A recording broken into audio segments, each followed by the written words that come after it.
اللہ تعالیٰ نے بعثت نبوی کے لیے جزیرہ عرب کا ہی انتخاب کیوں کیا؟ کیوں نہ اللہ تعالیٰ نے اس دور میں روم اور ایران کی سلطنتیں تھیں جو کہ سپر پاورز تھیں اس دور کی، ان میں کیوں نہ نبی بھیجا؟ اللہ تعالیٰ نے اس علاقے کو کیوں منتخب کیا؟ تو یہ جو اللہ تعالیٰ نے اس علاقے کو منتخب کیا ہے، یہ بڑی حکمت کے ساتھ کیا ہے۔ آپ کبھی اس کا نقشہ دیکھیں عرب کا، تو جو جغرافیائی محل وقوع ہے عرب کا، یہ سب سے بڑی وجہ ہے رسول اللہ صلی اللہ علیہ وسلم کی وہاں پہ بعثت کی۔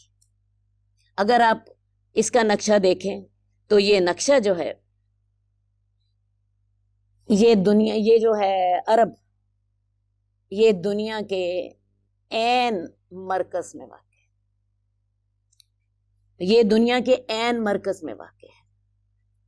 یہ ایک طرف سے جو اس کا مشرقی حصہ ہے وہ بر اعظم ایشیا کو چھوتا ہے، جو اس کا شمال مغربی کونا ہے وہ افریقہ کو چھوتا ہے، اور جو اس کا شمال مشرقی کونا ہے وہ یورپ کو چھوتا ہے۔ تو جو جزیرہ نما عرب ہے، آپ یہ اندازہ کیجئے یہ دنیا کے بالکل درمیان میں واقع ہے۔ آپ نقشے میں دیکھیے اس کی جو پوزیشن ہے دنیا کے مقابلے میں کیا ہے، یہ نقشے میں ہی آپ کو نظر آ جائے گا کہ یہ دنیا کے بالکل سینٹر میں واقع ہے۔ بیت اللہ جو ہے یہ بالکل خط استوا پر واقع ہے۔ خط استوا آپ کو پتہ ہے دنیا کے درمیان سے گزرتا ہے۔ تو اللہ تعالیٰ نے اس بستی کو کہا تھا ام القریٰ، مکہ کو ام القریٰ تھا، یہ بستیوں کی ماں ہے۔ تو اللہ تعالیٰ نے دنیا کے عین وسط میں ایسی جگہ کو منتخب فرمایا جو ایک طرف سے بر اعظم ایشیا سے ملتی تھی، اور بر اعظم ایشیا سے ملنے کے ساتھ ہندوستان، ایران، اس علاقے کو ٹچ کرتی تھی۔ دوسری طرف سے یہ جو ہے بر اعظم یورپ کو ٹچ کرتی تھی، اور تیسری طرف سے یہ بر اعظم افریقہ کو ٹچ کرتی تھی۔ تو اس کا یہ جو محل وقوع تھا جغرافیائی لحاظ سے، یہ اس چیز کا تقاضا کرتا تھا کہ چونکہ یہ دنیا کے عین درمیان میں ہے تو یہاں پہ اگر نبی کو بھیجا جائے گا تو اس کا پیغام ساری دنیا میں پہنچ جائے گا۔ دوسری بات یہ ہے کہ جزیرۃ العرب ایک مضبوط قلعہ تھا۔ یہ میں بات آپ کو پہلے بھی واضح کر چکی ہوں کہ اس کے تینوں طرف، اس کے جو ہے مغرب میں بحیرہ احمر، اس کے مشرق میں خلیج عرب ہے، اس کے جنوب میں بحیرہ عرب ہے۔ تو یہ تینوں طرف سے سمندروں کے ذریعے اللہ تعالیٰ نے اس کی حفاظت کر دی ہے۔ یہ صرف شمال کی طرف سے کھلا ہے۔ تو اللہ تعالیٰ نے اس کو ایک جزیرہ نما کی شکل دے دی، اور یہ ایک محفوظ قلعہ بن گیا ہے جہاں پہ کوئی بھی کسی کو بھی آنا مشکل تھا۔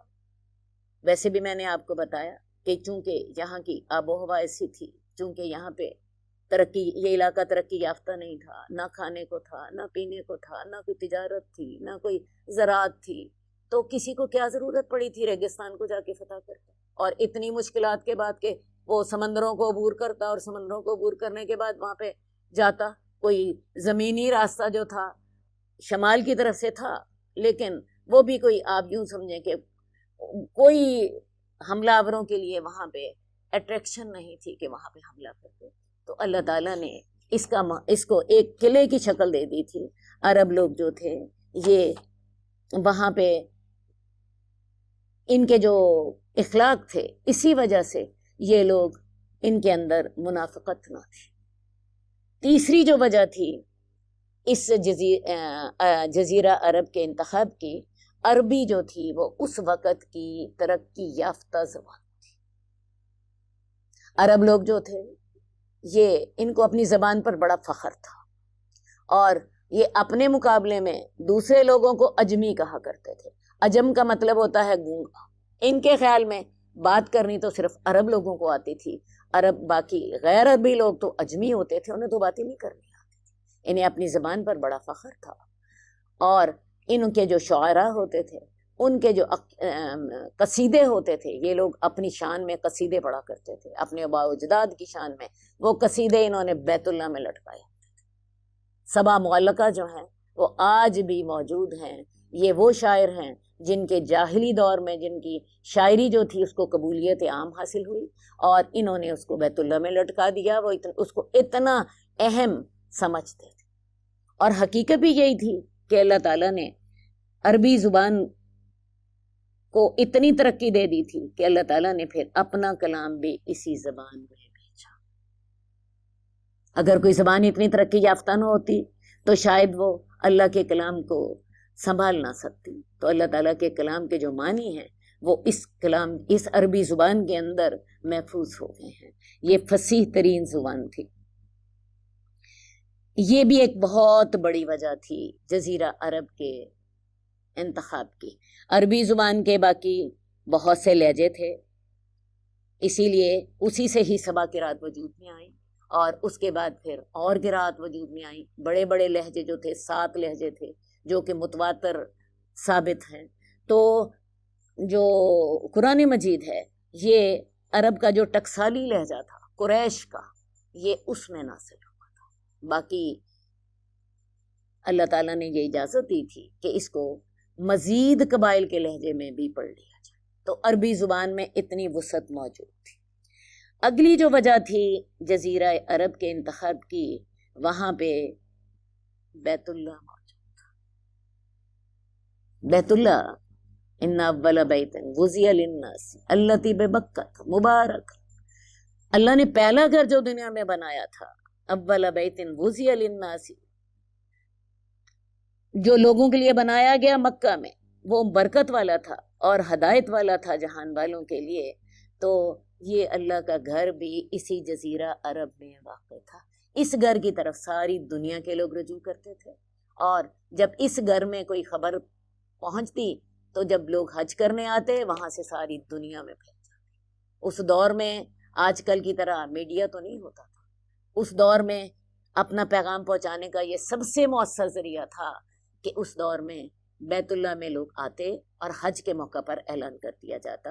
تو اللہ تعالیٰ نے وہاں پہ چونکہ اپنا گھر رکھا ہوا تھا، تو اس وجہ سے بھی اللہ تعالیٰ نے اس جگہ کو، اس جزیرہ نما عرب کو کا انتخاب کیا۔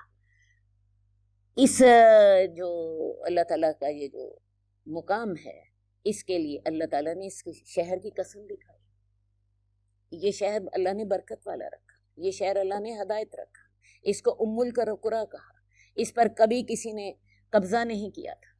مکی لوگ جو تھے ہمیشہ امن میں رہے تھے، ان کو کبھی قیدی نہیں بنایا گیا تھا، نہ کبھی قریش کا کوئی آدمی قیدی بنا، نہ کوئی قریش کی عورت قیدی بنی۔ تو اللہ تعالیٰ نے اس علاقے کو اپنے پیغام کے لیے، اپنی نبوت کے لیے چنا۔ سب ایک اور بہت اہم وجہ یہ تھی کہ عرب لوگوں کا اخلاق جو تھا وہ اس طرح کا تھا کہ انہیں کوئی بات سمجھائی جا سکتی تھی۔ میں نے جیسا کہ ابھی آپ کو بتایا کہ عرب لوگ بات کے سچے تھے، قول کے پکے تھے، وعدہ پورا کرنے والے تھے، سخاوت کرنے والے تھے، ان کے اندر شجاعت تھی، وہ بے غیرت نہیں تھے، جس بات کو صحیح بات سمجھتے تھے اس کے لیے جانے تک لڑا دیتے تھے۔ تو یہ صفات جو تھیں یہ اللہ کو مطلوب تھی۔ اگر یہ کلام جو تھا، یہ نبوت جو تھی، کسی ایسے علاقے میں بھیجی جاتی جو کہ اس دور کے پوش علاقے تھے، میں آپ کو بتاؤں جو پوش علاقے ہوتے ہیں، جو ترقی یافتہ علاقے ہوتے ہیں، ان میں نفاق ہوتا، اور نفاق ایسی بیماری ہے جس کا علاج نہیں ہو سکتا، جس کا علاج نہیں ہو سکتا۔ اس دور میں روم کی حکومت تھی، اس دور میں ایران کی حکومت تھی، اس دور میں ہندوستان میں جو تھا یہ بھی موجود تھا۔ کسی بھی علاقے میں کو کیوں نہیں چنا گیا؟ یہ سارے علاقے جو تھے ان میں نفاق کی بیماری موجود تھی، اور نفاق کی بیماری ایسی ہے کہ جس کا علاج نہیں۔ عرب لوگوں میں سادگی ہے، وہ بات کے سچے، قول کے پکے، اور آج بھی اسی پر۔ آج بھی اگر آپ ایئرپورٹس پہ جا کے دیکھیں، عرب لوگوں کا رویہ دوسرے یہ جو ہیں یورپین کنٹری سے بالکل ڈیفرنٹ ہوتا ہے، لیکن جو وہ بات کہہ دیں اس کو پورا کرتے۔ تو اللہ تعالیٰ نے ان کے اس اخلاق کو سامنے رکھتے ہوئے اس میں کی جو خرابیاں تھیں ان کی اصلاح فرما دی، اور اس علاقے کو اللہ تعالیٰ نے چنا۔